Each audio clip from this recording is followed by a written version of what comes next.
ఈ వైన్ షాపులను కూడా రావడం జరిగింది. ఇప్పుడు తెలుసు నాకు, ఎందుకంటే నా పక్కన కూర్చొని నా ఇంట్లో వీడియో తీశారు కాబట్టి. అయితే నేను వాళ్ళతో మాట్లాడే సందర్భంలో మరి ఎవరు తీసిండో నాకు తెలియదు. నేను వాళ్ళు వస్తే నా ఇంట్లో వాళ్లకు ఛాయ్ ఇచ్చి మంచినీళ్ళు ఇచ్చి మర్యాద చేసి నా దగ్గర కూర్చొని పెట్టుకున్నాను. ఏ ఎమ్మెల్యే కూడా కూర్చొని పెట్టుకోడు. నా దగ్గర కూర్చొని పెట్టుకుంటే నేను ఛాయ్ ఇస్తే నా ఛాయల్ని ఇసం పోసిరు, వాళ్ళే ఛాయ్ ఆగిపోయారు. ఇది తీన్మార్ మాలిగాడు చేసిన లెక్క. ఇది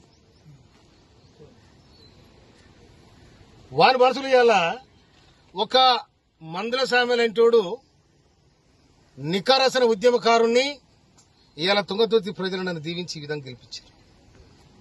నన్ను డ్యామేజ్ చేయడానికి, నా మీద బ్లాక్ మెయిల్ చేసి నాతో డబ్బు తీసుకోవడానికి టీఆర్ఎస్ తో కుమ్మక్కై నేను లిక్కర్ దందా చేసినా, లేదు మూల దందా చేసినా, ఏం దందా చేస్తా? నేను నా దందంతా ప్రజలతోనే, నా జీవితం ప్రజలతోనే బతికినాను నేను. అందుకోసమని నా తాడు డబ్బు లేని నాడు జనము మొన్న ఎన్నికలలో నాకు సందాలు ఇచ్చి గెలిపించుకున్న ప్రజలు. అటువంటి చిల్లర దాంతాలు నేను చేయను. కానీ చిల్లరేషాలేసి ఇవాళ ఎవడైతే నా మీద వీడియో తీసుండో వాడు పోయి ఇవాళ ఆ తీర్మానం మలయ స్టూడియోలో కూర్చుంటాడు.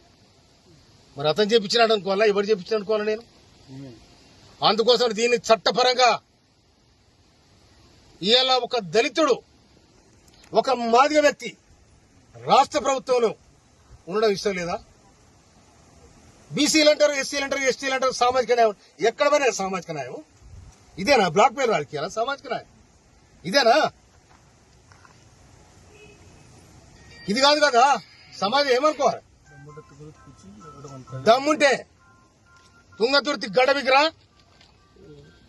తుంగతుర్తి గడ్డ మీదకి వచ్చి ఇవాళ నేను చేసింది నాకు చెప్పాలి. లేకపోతే దీని చట్టపరంగా నేను తప్పకుండా చర్య తీసుకోవడానికి ప్రభుత్వాన్ని విజ్ఞప్తి చేస్తాను.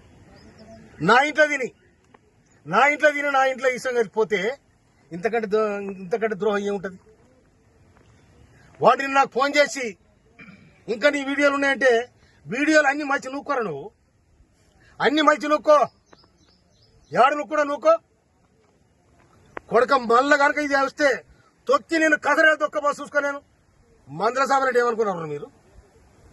నేను మా కార్యకర్తలు దలుచుకుంటే న్యాయం కోసం తుంగతుర్తి పోరుగడ్డ కొట్టని గడ్డ ఇది. కానీ మమ్మల్ని బ్లాక్ మెయిల్ చేసి, మమ్మల్ని చీటింగ్ చేసి, నా ఇంటికి వచ్చి నా దగ్గర తిని నాకు వీడియో తీపిస్తారా మీరు? నేను ఇవాళ సమాజంలో ఒక మార్పు రావాలి, గుర్తింపు రావాలి, ఒక సమాజం ఈ విధంగా ఉండాలని ఇవాళ కాంగ్రెస్ ప్రభుత్వం, ఇవాళ రేవంత్ రెడ్డి ప్రభుత్వం మేము విజ్ఞప్తి చేస్తే మాకు ఏబిసిడి వర్గీకరణ చేసింది. మాదిగ మంత్రి కావాలని కొట్లాడినా మేము. కొట్లాడి అధిష్టానం పోయి ఇవాళ మాదిగ మంత్రిని తీసుకొచ్చిన వాళ్ళ ప్రధాన పాత్ర వహించిన నేను. నా తమ్ముడు ఎమ్మెల్యేలు అందరూ అక్కడ చిన్నోళ్ళు, నేను చెప్తే వినరు వాళ్ళు. అరే తమ్ముడు, మనము చెదిరిపోతే ఆగమైతే వద్దురా, రాష్ట్ర ప్రభుత్వానికి మనం విజ్ఞప్తి చేస్తే మనకు మంత్రి పదవి వస్తుంది, సామాజికంగా మాదిగలకు కూడా అవకాశం ఉంటుందని చెప్పి నా ప్రయత్నం చేసిన. ఈ ప్రయత్నం కూడా మీరు ఓర్వలేకపోతున్నారు. మీరు ఓర్వలేకపోయినా ఓర్చున్నారు, అది నీ కర్మ. కానీ ఇవాళ సమాజంలో చెప్పే మాటలు ఒకటి, చేసేది ఒకటి, చీటింగ్ దందాలు, మాఫియా గ్యాంగులు ఏమంటారంటారు, నా దగ్గర చూపెడతారా? అందుకోసమనే ఇవాళ నేను నా మీదనైతే ఎవరైతే అకారణంగా నా ఇంటికి వచ్చి నా ఇంట్లో అన్నం తిని నా ఇంట్లో నా అన్నంలో ఇష్టం కలిపోయిన ఎవడెత్తుండో మన మీద తప్పకుండా చర్య తీసుకోమని రాష్ట్ర ప్రభుత్వానికి, పోలీసు యంత్రాంగాన్ని కూడా చెప్తున్నా నేను. నిజంగానే నాకు ఎవరు డబ్బులు ఇచ్చే చెప్పాను, చెప్పాను. వాళ్ళు వస్తే తప్పకుండా అన్ని వ్యవహారాలు మాట్లాడతాం. ఒక మనిషి ఇంటికి వచ్చినప్పుడు ఉత్తు వచ్చి కూర్చున్నా కూడా ఏం జరుగుతుంది, తుంగతుర్తి ఏం జరుగుతుంది, రాష్ట్రం ఏం జరుగుతుందని మాట్లాడతాం. సార్ అంటే ఆ వీడియో వ్యవహారం అంటే ఉద్దేశపూర్వకంగానే జరిగిందంటారా లేదంటే